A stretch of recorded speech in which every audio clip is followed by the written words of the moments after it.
Bonjour à tous. Quel plaisir ce matin de partager sur euh, la pesanteur, la loi de Kepler, dans ce thème de la gravitation universelle. Donc sans plus tarder, nous allons d'abord aborder la notion des référentiels, mouvement, interaction gravitationnelle. Ensuite viendra cette notion de la pesanteur, le poids sur Terre, sur la Lune, et on verra comment appliquer les lois de Kepler, en particulier la troisième loi de Kepler, pour les satellites géostationnaires, mais aussi pour voir, mesurer en fait l'altitude. Et notre objectif, ça sera en particulier la recherche en fait de l'altitude à laquelle doit orbiter un satellite géostationnaire. Déjà autour de la gravitation, les données importantes, la constante en fait gravitationnelle, hein, G, 6,67 fois 10 puissance moins 11 newton mètre carré par kilogramme carré. La masse du Soleil, la distance Terre-Soleil, c'est des données qu'on aura comme ça dans les sujets. La masse de la Lune, enfin, ça dépend des planètes qu'on va étudier. Donc, avoir un petit peu en tête le rayon moyen de la Terre qui est de 6400 km. Mais ce n'est pas à apprendre par cœur, bien sûr, ça sera donné. Comprendre également les trajectoires ici. En réalité, la trajectoire d'un certain nombre de planètes, ça va être plutôt des ellipses. Donc, ça va faire voilà quelque chose de comme ça. Et on va nous admettre que c'est plus des cercles ici pour faciliter l'étude. Donc, en termes de description de mouvement, bien comprendre que si la trajectoire est une ligne droite et que la vitesse est constante, dans ce cas-là, nous avons donc un mouvement rectiligne uniforme. Si nous avons une trajectoire ligne droite, vitesse accélérée, on a un mouvement rectiligne et accéléré. Si nous avons en trajectoire une ligne euh, toujours droite, mais le mouvement est enfin la vitesse est décélérée, on aura un mouvement rectiligne et décéléré.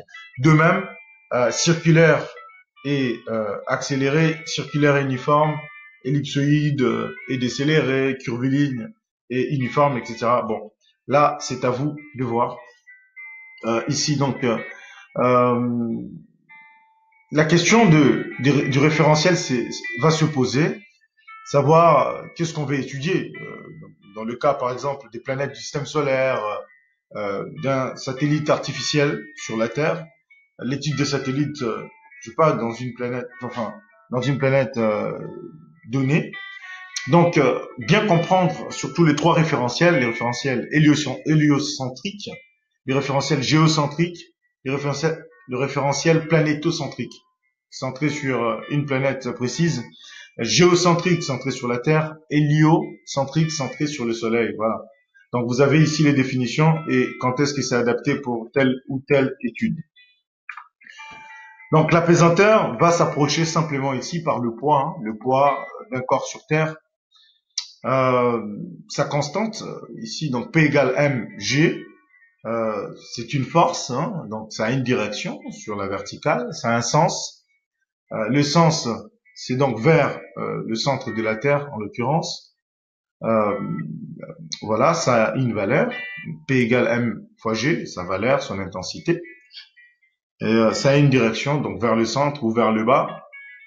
Donc nous allons voir ici que le poids, si nous modélisons plutôt vers la verticale quand nous faisons des études sur Terre, la réalité c'est que c'est une droite, ça sera plutôt une droite dirigée entre le point en question qui est en train de graviter ou qui se trouve à une position précise vers le centre. Le sens vers le centre de la Terre, nous ici on dit vers le bas, quand on fait des études classiques, sa valeur, sa norme, son intensité, P égale m fois g. Le point d'application, qui est le centre, on parle du centre de gravité, entre autres. Et approcher maintenant ce qu'on appelle interaction gravitationnelle. Donc ici, ça sera par le biais d'une étude. Ici, donc le satellite géostationnaire. Donc pour cela, on va s'intéresser en fait à ces satellites-là. Hein. Donc euh, AlphaSat, qui est utilisé pour les télécommunications. C'est un gros satellite des télécommunications en Europe qui a une masse MA valant 6,67. Donc, on va déjà visualiser ça avant de revenir sur l'étude. Donc, les satellites géostationnaires sont positionnés à la verticale d'un point de l'équateur et sont immobiles par rapport à la surface de la Terre. Ces satellites, situés à une distance D égale à 42 180 km du centre de la Terre, sont souvent utilisés pour les télécommunications. AlphaSat, un gros satellite de télécommunications en Europe, a une masse MA égale à 6,65 fois 10 puissance 3 km. Écrire l'expression de la force d'attraction exercée par la Terre sur le satellite géostationnaire. Donc, pour déjà visualiser et bien comprendre de quoi il s'agit ici, nous passons ici à cette vidéo-là. Donc, on va étudier ici ce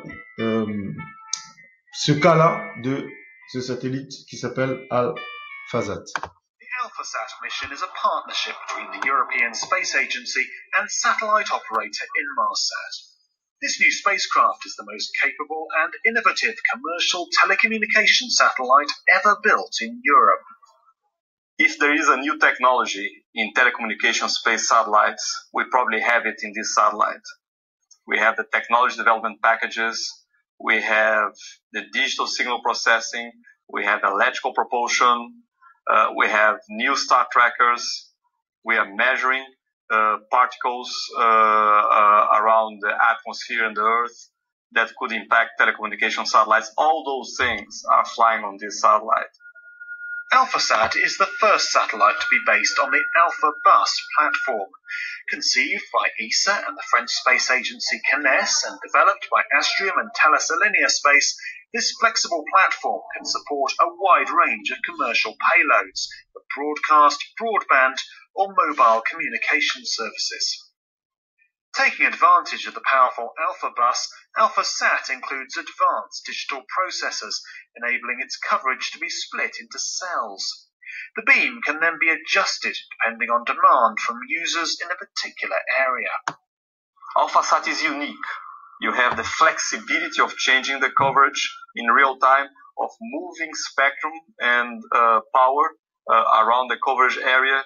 We had that in previous satellites, but not combined as a single package as we have on AlphaSat. AlphaSat will be used by Inmarsat to enhance its global communications network, but as well as proving the capabilities of AlphaBus, it's also being employed by ESA to test innovative elements known as technology demonstration payloads. There's about 140 kilos of flight hardware, which is a small mission in itself. And they're added on and they're non-intrusive. They're operating in complete harmony with the rest of the payload, and it allows ESA to develop and fly precursor technologies. The first of these is a laser communication system developed by the German space agency DLR to provide a high-speed data link between satellites in low Earth orbit and satellites like AlphaSat in geostationary orbit.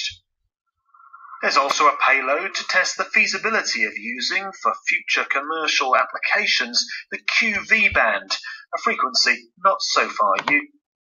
Donc on a vu là notre satellite, AlphaSat. Ici, ça rentre dans le cadre des satellites géostationnaires positionnés à la verticale d'un point de l'équateur et immobiles ici donc par rapport à la surface de la Terre. Ces satellites ici en particulier, c'est situé à une distance de 42 180 km du centre de la Terre. C'est souvent utilisé pour les télécommunications, comme on vient de le voir. Et AlphaSat, ce satellite-là des télécommunications, a une masse MA de 6,65 fois 10 puissance 3 kg. On veut écrire ici, proposer en fait l'expression de la force d'attraction exercée par la Terre sur le satellite géostationnaire. Donc, comment procéder? On va faire cette étude. Donc, on vous propose ce plan d'étude. Toujours définir le système. Voilà. Donc, ici, notre système, c'est quoi? C'est AlphaSat. Voilà. Bilan des forces. La force exercée par l'objet A sur l'objet B. Donc, AlphaSat sur Terre et Terre sur AlphaSat. Voilà.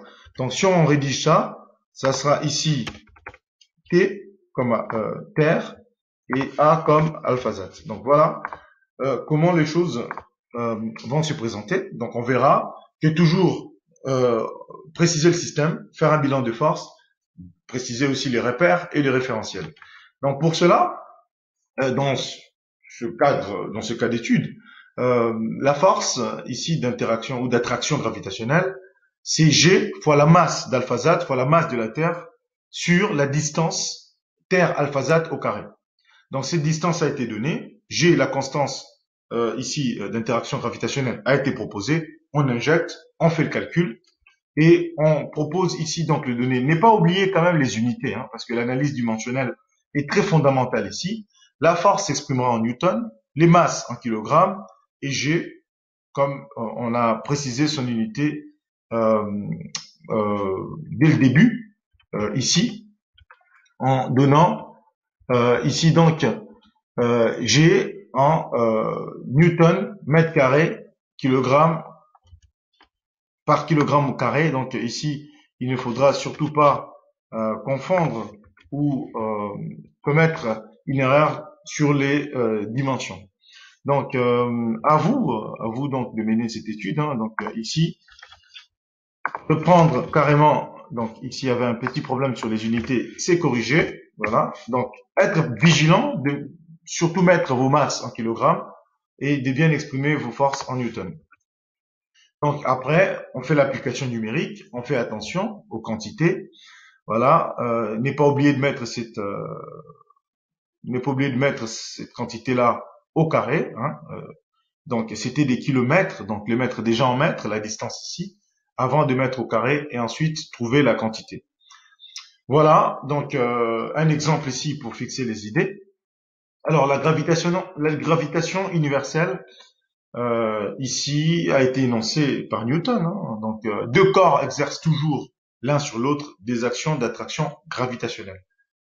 Voilà. Ici, on peut parler aussi de la troisième loi, hein, action-réaction. Donc, n'est pas oublié à bien exprimer ici. Donc, ces forces ont bel et bien une direction. C'est la droite de deux centres de gravité, l'objet A, l'objet B, donc centre A, centre B, le sens B vers A ou A vers B selon ce que nous voulons exprimer. Et bien noter aussi ici donc la norme, hein, le point d'application. C'est fondamental. Donc sur le poids et la force d'attraction gravitationnelle, on peut aussi vous demander ici, en considérant un corps de masse m placé à la surface de la Terre, vous demandez l'expression ici de la force gravitationnelle ici. Ensuite, vous demandez de calculer cette force-là. Donc comment l'exprimer déjà? F, Terre-corps, c'est G, la constance d'interaction gravitationnelle, fois la masse de la Terre, fois la masse du corps, sur le rayon de la Terre au carré. La réalité, c'est que c'est le rayon de la Terre plus la hauteur de l'objet, le tout au carré. Mais la hauteur de l'objet face au rayon de la Terre est négligeable. Donc, on peut approximer cela hein, à ça. Donc, rigoureusement, on devait mettre, c'est environ égal. Donc, ici, toujours pour mener notre étude, on nous demandait de calculer, donc là, bien mettre les unités ici, la masse en kilogrammes, le rayon en mètres, et injecter et faire notre calcul, ainsi trouver les résultats. Donc qu'est-ce qu'on constate finalement? On constate que la force d'interaction gravitationnelle ici, c'est quoi? C'est la masse du corps fois cette constante-là, voilà, qui est 9,8 ou 9,81. Et n'est-ce pas ce G, la pesanteur sur Terre. Donc le poids d'un corps situé au voisinage de la Terre est assimilé à la force d'attraction gravitationnelle que la Terre exerce sur ce corps. Et cette force en question, c'est le poids, P. Voilà. Donc c'est là déjà qu'on vient situer, on vient mettre le lien, on vient linker cette force d'attraction gravitationnelle et le poids ici, qui n'est rien d'autre que le poids, hein, est bien noté que on va y extraire la masse du corps et toute la quantité exprimée au préalable, à part la masse du corps, donc G fois la masse de la Terre sur R carré. C'est ça en fait qu'on appelle G ici, donc la petit G, hein, donc la pesanteur. Donc une fois qu'on a fait asseoir cette idée en tête, hein, donc petit G, qu'on dit P égale à mg, le petit G ça se calcule, selon la planète où on se situe. Si c'est sur Terre, c'est cette constante d'interaction gravitationnelle fois la masse de la Terre sur les rayons de la Terre au carré. Donc, si on a fait asseoir cette idée, c'est quand même beaucoup plus simple de pouvoir voir par la suite un certain nombre de concepts et des calculs. Ceci dit, on peut aussi appliquer le même raisonnement sur la Lune, par exemple, et dire que la pesanteur ici, l'intensité de la pesanteur sur la Lune, ça sera G fois la masse de la Lune sur le rayon de la Lune au carré. Donc, en appliquant cela, on trouve que sur la Lune, G, c'est 1,2 newton par kilogramme. Voilà. Ici, on arrive en fait à une réflexion, puisqu'on a parlé pesanteur, on a parlé force d'interaction gravitationnelle. Une réflexion sur les référentiels. Alors, on se dit souvent que non, pour faire nos études, il faut fixer le référentiel, choisir un repère, et ensuite faire le bilan des forces et appliquer les lois Newton, les lois de Kepler. C'est réunir d'abord ces hypothèses-là, ces conditions, avant d'aller appliquer ces textes de loi. Mais cette notion des référentiels, ce n'est pas aussi évident qu'on peut penser, puisque on va définir les référentiels d'une certaine façon, souvent par rapport à d'autres référentiels. Donc, tout référentiel galiléen, dans tout référentiel galiléen, un point matériel libre est animé d'un mouvement rectiligne et uniforme. Ça, c'est la première définition. Deuxièmement, les référentiels galiléens sont tous en mouvement rectiligne uniforme les uns par rapport aux autres. Troisièmement, tout référentiel en mouvement rectiligne uniforme par rapport à un référentiel galiléen est aussi galiléen. Donc là, c'est pas déduction ici. Donc, le problème sur la recherche d'un référentiel galiléen fera que il y aura pas mal de discussions, mais on s'accordera quand même pour dire que les référentiels centrés sur le Soleil, dont les axes pointent vers des astres fixes, ou référentiel de Copernic, serait un système galiléen. Donc ça, c'était le postulat des Bruyas. Mais le problème est qu'il n'est pas possible de trouver des particules libres dans les référentiels, puisqu'ils y sont toujours soumises au champ de gravitation du Soleil et des planètes. Donc, à chaque définition, on peut trouver toujours une limite. On arrive à un goulot d'étranglement. Et pareil, si on dit que les référentiels galiléens seraient ceux dans lesquels la loi dite, la troisième loi de Newton, la masse par l'accélération, c'est égal aux sommes des forces. Donc, excusez-moi là, si c'est vectoriel, ici ça va être aussi vectoriel. Donc, FI vecteur, vous mettez une flèche là, et vérifier. Le principe d'inertie serait alors une conséquence de cette définition. Là, c'est Sarman, en 1984. Mais la problématique de comparaison dite d'inertie de gravitation viendra pour dire qu'une particule dont le mouvement n'est pas rectiligne uniforme est-elle soumise ici à une force dans un référentiel non galiléen? Voilà. Là, on part plutôt par la contraposée. Pour poser cette question, une particule dont le mouvement n'est pas rectiligne uniforme est-elle soumise à une force dans un référentiel non galiléen? Ça, c'est la question de Albert Einstein, ici dans Études critiques de l'ascenseur. Donc, ce débat-là, c'est quand même très important. C'est une chose qu'il ne faut pas perdre de vue. Donc, l'avoir quand même en tête. Un référentiel galiléen, un référentiel est galiléen si l'espace est homogène et isotrope dans ce référentiel et que le temps y est homogène. Donc ici, l'isotropie, l'homogénéité va revenir. Donc ça, c'est le milieu, c'est l'étude, la considération en fait du milieu, la composition du milieu. Ça, c'est Landau-Lifshitz. Donc ici, on atterrit après cette réflexion sur les référentiels, dire qu'on s'accorde à dire que le référentiel est va nous emmener droit vers la troisième loi de Kepler, où là, on va avoir besoin de l'étude de l'altitude des satellites géostationnaires. Donc, rechercher l'altitude à laquelle doit orbiter un satellite géostationnaire, ça demande déjà de comprendre ce que c'est qu'un satellite géostationnaire, écrire les lois de Newton, et ensuite pouvoir ici, dans l'hypothèse d'un mouvement circulaire et uniforme, déduire ici l'altitude. Donc, un satellite géostationnaire, c'est un satellite qui effectue exactement une orbite lorsque la Terre effectue un tour sur elle-même. Voilà la définition ici, elle va se trouver toujours à la verticale du même méridien. L'utilité de la loi de Kepler va être non pas seulement sur le calcul de la masse du corps central, connaissant l'orbite et le rayon, mais aussi prédire le rayon, la période de l'orbite, connaissant sa masse ou sa période, vice-versa, selon les cas d'étude.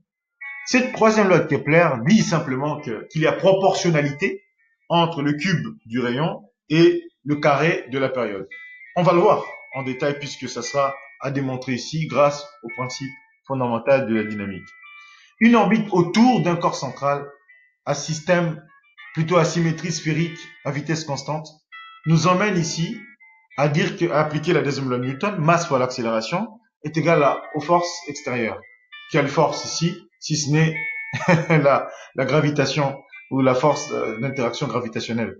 Donc ici, on va exprimer l'accélération, cette accélération-là, masse fois l'accélération, l'exprimer déjà sur une base précise qui est la base de Fresnel, parce qu'il s'agit d'un mouvement circulaire.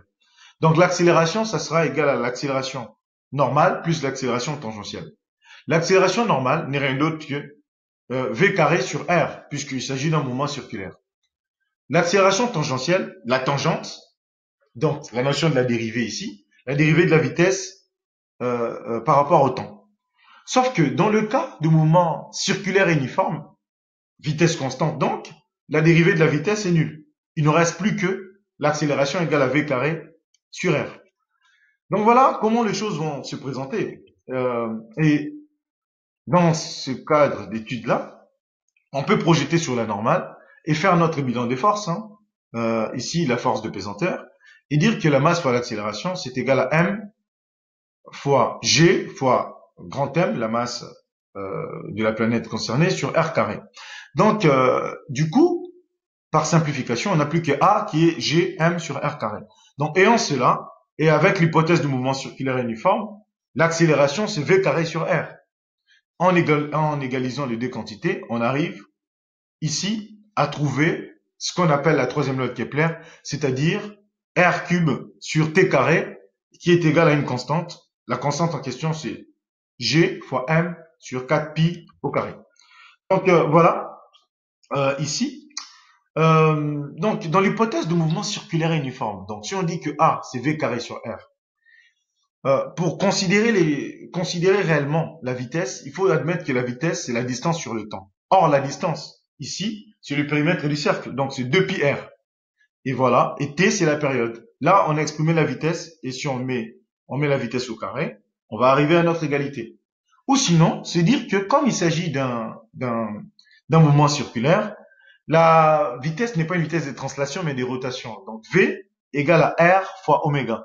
Si V égale à R fois oméga, oméga, c'est 2pi fois la fréquence. La fréquence, c'est 1 sur T. Donc, V, c'est R fois 2pi sur T. Dans tous les cas, on s'accorde pour dire que V carré sur R va s'exprimer par 4pi carré fois R sur T. Donc, ayant cela, on peut poursuivre ici donc l'étude jusqu'à la recherche de l'altitude. Donc, pour rechercher l'altitude, il faut déjà corriger ce qu'on a écrit au préalable, parce que c'était très simple ici d'exprimer simplement en fonction de R, ici le mouvement. Là, on va déjà corriger, dans un premier temps, notre application de la deuxième loi de Newton, en disant qu'en fait, la distance, ce n'est pas R, mais c'est R plus Z. Voilà. Donc, ici, si on prend R plus Z, en appliquant notre deuxième loi de Newton, on tient compte de l'altitude. Et là, on va refaire exactement les mêmes démonstrations. Je vous laisse l'occasion de découvrir cela devant vos yeux ébahis. Et par là, ensuite, isoler. Ici, donc, une fois qu'on a tout exprimé, on peut isoler Z et l'exprimer aisément. Donc, je vous remercie de m'avoir suivi ici et je vous souhaite vraiment une excellente journée en vous disant à très vite, à très bientôt pour une prochaine